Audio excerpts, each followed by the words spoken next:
खबरें अभी तक के सभी दर्शकों को मेरा नमस्कार।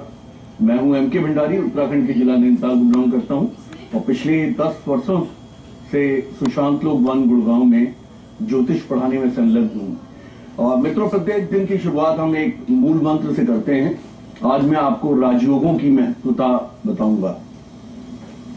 जनपत्री के अंदर जो भी राजयोग बनते हैं वो ओवरराइटिंग फैक्टर्स होते हैं, यानी कि राजयोग बन जाने के बाद कुंडली के अंदर बलोबल आ जाता है। जिस भाव से राजयोग का निर्माण होता है उन भावों के रिजल्ट्स बहुत अच्छे मिलने लगते हैं। जैसे अगर किसी व्यक्ति की कुंडली में, जनपत्री में पंचम भाव का, दसम भाव का एक राजयोग बन जाएगा तो वो शिक्षण संस्थान में, वो यूनिवर्सिटीज में एज एन एसोसिएट लेक्चरर के रूप में उसका सिलेक्शन होता है, या वो विद्या के क्षेत्र में बहुत अच्छी एजुकेशन लेता है, या वो IIT IIM वगैरह से करता है। दसम भाव का, नवम भाव का जो कभी राजयोग बनता है इसे हम लक्ष्मी नारायण योग कहते हैं। और ये किसी भी केंद्र और त्रिकोण के संबंध को हम लक्ष्मी नारायण योग कहते हैं। इसमें कहा है कि लग्न, इसके अंदर 3 महाभागी योग भी हैं। इसमें से एक है लग्न धर्माधिनेतारो अन्यो श्रेय संस्थिता राजयोगो विति प्रोक्तम विख्याति विजयी भवेत्। यानी कि लगन का और धर्म भाव का जब राजयोग बनता है तो ऐसा महाभागी योग होता है। इसी प्रकार से कहा गया है कि लग्न कर्माधिनेतारो अन्यो श्रेय संस्थिता राजयोगो विति प्रोक्तम विख्याति विजयी भवेत्। लगन का और जिस समय कर्म भाव का राजयोग बनता है, जैसे कि डॉक्टर राजेंद्र प्रसाद जो पहले प्रेसिडेंट ऑफ इंडिया थे, उनकी कुंडली में बनता था, तो ऐसे में व्यक्ति जो है बहुत काफी बड़े लेवल पे लेके जाता है। धर्म के क्षेत्र में जो अच्छे राजयोग बनते हैं, जैसे कि बापू आसाराम वगैरह, इस तरह के जो जातक हैं जो कि धर्म के क्षेत्र में बहुत अच्छा किया है, उनके उसमें महाभागी योग बनता है धर्म और कर्म के भाव से। धर्म कर्माधिनेतारो अन्यो श्रेय संस्थिता राजयोगो विति प्रोक्तम विख्याति विजयी भवेत्। इसी प्रकार से कहा गया है कि केंद्र त्रिकोण तत्य संबंधे परस्परम इत्रेर प्रसक्ताश्चेत विशेष फलदायक हो।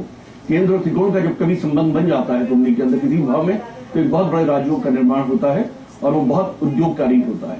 इसी में कहा गया है कि केंद्र त्रिकोण पति नेतारो संबंधेन परस्परम इतरे अगर दोष युक्ता वपि स्वयं संबंध मात्रात बलिनो उद्योग कारक हो।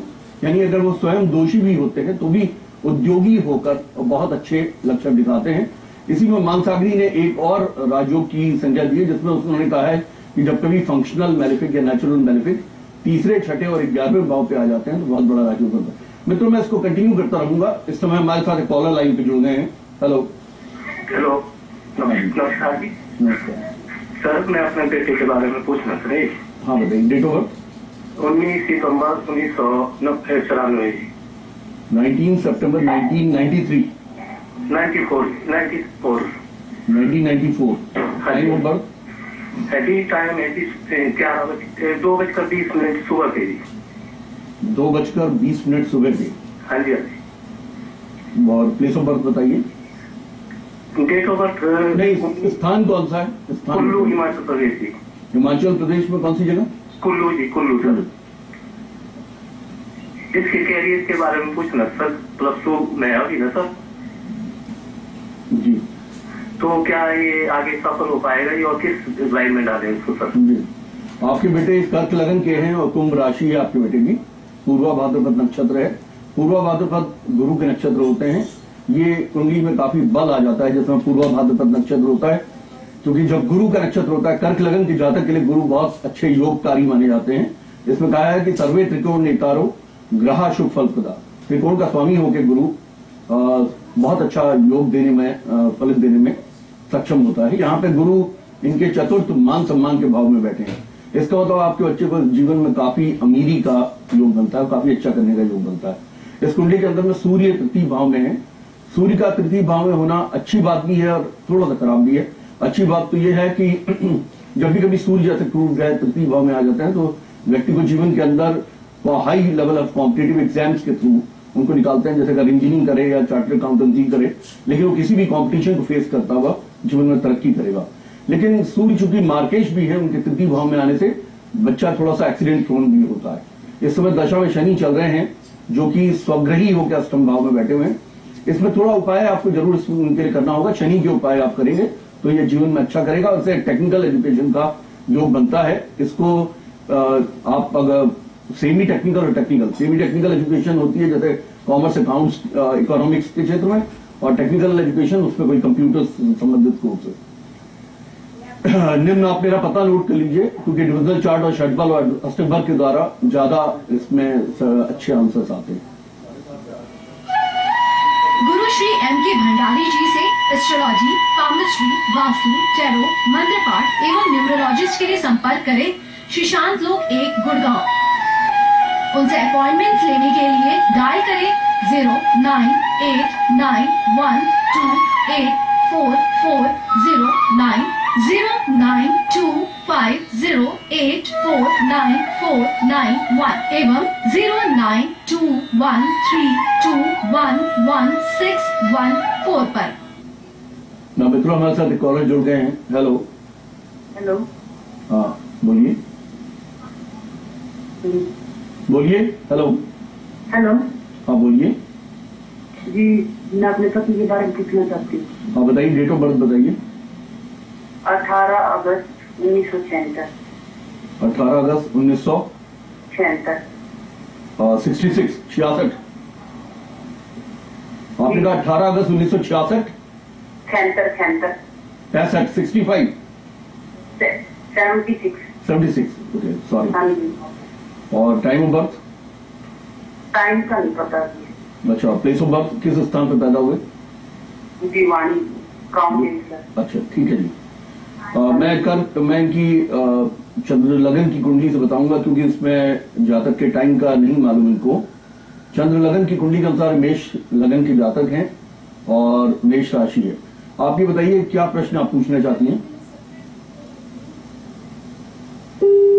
देखिए, इसमें इस कुंडली के अंदर में इनको कंस्ट्रक्शन प्रॉपर्टीज इस तरह के क्षेत्रों में जाने का बनता है, या बिल्डिंग एक्टिविटीज के अंदर जाने का बनता है, और उसमें ये या फिर इनको फूड बिजनेस के अंदर, फूड बिजनेस अथवा कंस्ट्रक्शन लाइन में इस जातक को अच्छा करने का बनता है। या अगर ये जातिका की कुंडली है तो उनके पति को इस तरफ का योग बनता है। और इस समय की जो दशाएं चल रही हैं, राहु की महादशा चल रही है, राहु के ही उपाय करने होंगे। राहु का जो उपाय है वो उसमें शुक्र का उपाय है, दुर्गा जी के उपाय करने होंगे। यानी कि प्रतिदिन वो दुर्गा चालीसा का अगर पाठ करेंगे 11 बार तो अच्छे रिजल्ट आएंगे। हाँ जी, एक कॉलर और हमारे साथ जुड़ गए हैं। हेलो। नमस्कार जी। नमस्कार जी। मैं करनाल से कृष्णा शर्मा जी, मैं अपने बेटे के बारे में पूछना चाहती हूँ जी। हाँ पूछिए, अपना डेट ऑफ बर्थ बताइए। उसका डेट ऑफ बर्थ है जी 16/12/80। 16 दिसंबर 1980 जी। हाँ जी। टाइम क्या है? टाइम है जी रात्रि 9:30 बजे। 9:30। और किस स्थान पर पैदा हुए? ये है जी मुटलाना ग्राम है, सोनीपत डिस्ट्रिक्ट में। सोनीपत। क्या पूछना चाहते हैं आप? इसके करियर के बारे में और शादी के बारे में जानना चाहते हैं हम, सरकारी नौकरी के बारे में। जी देखिए, आपका बच्चा जिसकी आपकी कुंडली दी है, कर्क लगन की जातक है और इनकी रेवती नक्षत्र है। रेवती संधि का नक्षत्र होता है, लेकिन चंद्रमा की पोजीशन बहुत अच्छी है। चंद्रमा की स्थिति नवम भाव की है। नवम भाव में जब गगन का स्वामी आ जाता है तो जैसे मैंने अभी बताया कि महाभाग्य योग बनता है। लग्न धर्मादि नेता रो अन्योश्रय संस्थिता राजयोगो वित्ती प्रोक्तम विख्याति विजयी भवेत्। यानी कि इसको जीवन में अच्छा करने का, अमीरी के ढंग से रहने का, इन सबका योग बनता है। इस कुंडली के अंदर शुक्र की महादशा चल रही है। शुक्र इसमें डिजायर फुलफिलमेंट के यानी कि लाभ भाव के मालिक हैं, और लाभ के अलावा उनकी दूसरी राशि चतुर्थ भाव में पड़ जाती है। ये शुक्र की महादशा कर्क लगन के जातक को बहुत अच्छे रिजल्ट देती, क्योंकि ये कहा जाता है कि न दिश्यन्ति शुभम नृणाम सौम्या केंद्राधिपा यदि क्रूरास्के शुभम हेते प्रबलास्ट उत्तरोत्तरा। यानी कि क्रूर ग्रह केंद्र के आधिपत्य लेके अच्छे फल देते हैं, और जो शुभ ग्रह होते हैं जब वो केंद्र के अधिपति हो जाते हैं, लॉर्ड्स हो जाते हैं, अच्छे फल नहीं देते। और इसमें तो ये भी कहा गया है कि इसको मारक पावर्स भी कुछ आ जाती हैं, क्योंकि ये कहा गया है इसमें शुक्र को कर्क लगन के जातक के लिए थोड़ा नुकसान देने वाला ग्रह कहा गया है। लेकिन इसमें जैसे मैंने आपसे आज राजयोगों के बारे में कहा, जब भी कुंडली के अंदर में राजयोग बनते हैं तो वो ओवर राइटिंग इफेक्ट देते हैं। यानी कि बच्चे का विवाह बहुत अच्छा होगा, और उसमें विवाह के बाद में इसका भाग्योदय होगा। दूसरी बात यह है कि विवाह इसका ऐसी स्त्री से होगा जो कि इससे इसके समकक्ष या तो पढ़ाई कर चुकी होगी या विवाह के बाद भी पढ़ाई करेगी, उसे बीएड वगैरह एमएड वगैरह करने का योग बनेगा, एमए करने का योग बनेगा और शिक्षण संस्थाओं में जाने का योग बनेगा। लेकिन इनको शुक्र के विशेष उपाय करने चाहिए। बच्चे को नजर भी बहुत लगती है क्योंकि सप्तम भाव में केतु बैठे हुए हैं, ये एक अच्छा योग नहीं होता। इसके 11 बार इसके ऊपर से पानी वाला जटा वाला नारियल निकाल के दुर्गा जी के मंदिर में अर्पित करें। हेलो, मैं आपको जैसे बता रहा था मित्रों की राजयोगों के विषय में, जैसे आपको बता रहा था, राजयोग कुंडली के अंदर बहुत बड़ा ओवरराइटिंग फैक्टर होते हैं। यानी जब भी कभी हम सेलिब्रिटी हॉरोस्कोप्स में देखते हैं तो उनमें विपरीत राजयोग बने रहते हैं। इसके अलावा राजयोगों की श्रेणी में सर्वाधिक जो उत्कृष्ट राजयोग माने जाते हैं वो नीच भंग राजयोग हैं। उसमें ग्रह नीच का होता है और उसका नीच भंग हो जाता है। किसी भी ग्रह का नीच भंग तब होता है यानी कि जब उस ग्रह के साथ में एक उच्च का ग्रह बैठ जाए, पहली कंडीशन ये है। या उसका नीच भंग तब होता है जिस राशि में ग्रह नीच का होता है उस राशि का स्वामी चंद्रमा से अथवा लगन से केंद्र में आ जाए। तीसरा तब बनता है जब ग्रह जिस राशि में नीच का होता है उसका उच्च नाथ, जैसे कि गुरु मकर राशि के अंदर में नीच के होते हैं तो उसका उच्च नाथ का मतलब है गुरु का उच्च नाथ है, गुरु की उच्च की राशि है चंद्रमा। कर्क राशि में गुरु उच्च के होते हैं तो उच्च नाथ है चंद्रमा। चंद्रमा जिस समय केंद्र में बैठेगा उस समय भी नीचभंग राजयोग हो जाएगा। सचिन जी की कुंडली में 3 नीचभंग राजयोग बनते हैं। इसके अलावा एक और मैं आपको राजयोग बताऊं, इसी श्रेणी में बहुत उत्कृष्ट राजयोग होता है राशि परिवर्तन योग। मिसेस इंदिरा गांधी की कुंडली में 3 राशि परिवर्तन योग थे। उनके लगन के सप्तम भाव के चंद्र और शनि का राशि परिवर्तन योग था। कर्क लगन की कुंडली थी यानी कि लगन का स्वामी सप्तम में, सप्तम का स्वामी लगन में। दूसरा कर्क लगन के जातक में द्वितीयेश जो है वो सूर्य हो जाता है और पंचमेश मंगल, सूर्य और मंगल का राशि परिवर्तन योग था। इसी प्रकार से उनका छठे और 11वें भाव का राशि परिवर्तन योग था जो कि गुरु और शुक्र का था। मित्रों मैं आपको बताता रहूंगा, निम्न पता आप नोट कर लीजिए।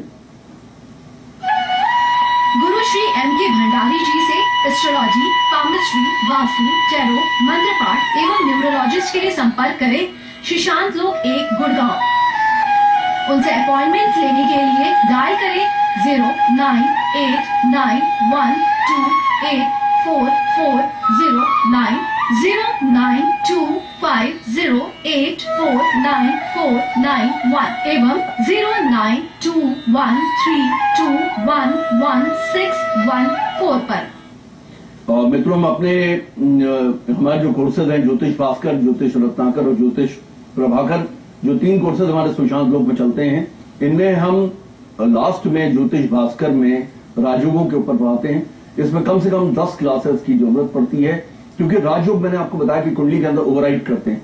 जब भी दशा के लॉर्ड, अंतरदशा के लॉर्ड, प्रत्यंतर दशा के लॉर्ड राजयोग बनाने वाले ग्रह होते हैं तो वो फंक्शनल मेलेफिक होते हुए भी, यानी कि अगर वो कुंडली के वो पापक ग्रह होते हैं तब भी राजयोग बना देने की वजह से व्यक्ति को पावर, पोजीशन, प्रॉस्पेरिटी, अथॉरिटी देने में सक्षम होते हैं अपनी दशाओं में। हमारे साथ कॉलर जुड़ गए हैं। हेलो हेलो, हाँ बोलिए। हाँ नमस्कार सर, मेरा डेट ऑफ बर्थ है 27 मार्च 1987।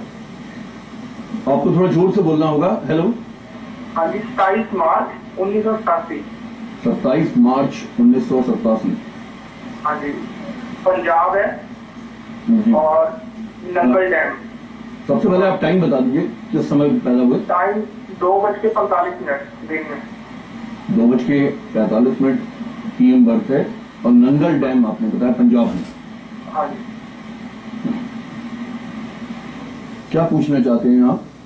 तो मेरा गवर्नमेंट सर्विस के बारे में बताइए और मेरा फ्यूचर कैसा रहेगा और मेरा फाइनेंशियल स्टेटस कैसा होगा लाइफ में सर, या सिविल सर्विस में मेरा सर चांस बन सकता है।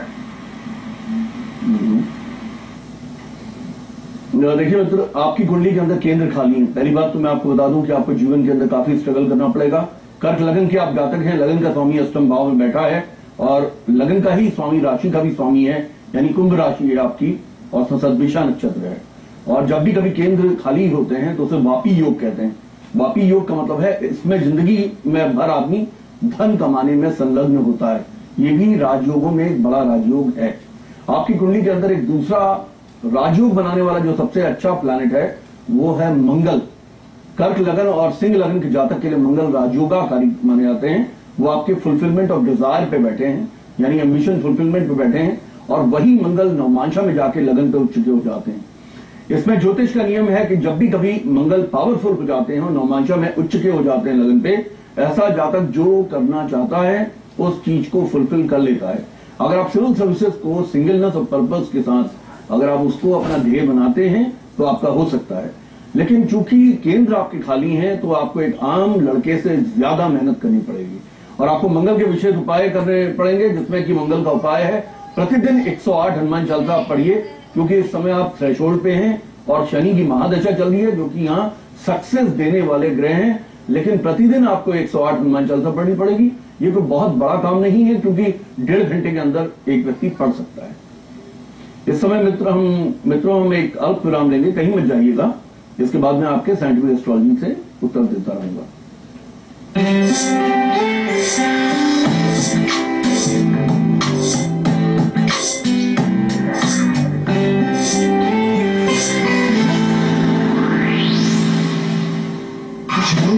धुले हुए बर्तनों में भी कीटाणु रह जाते हैं।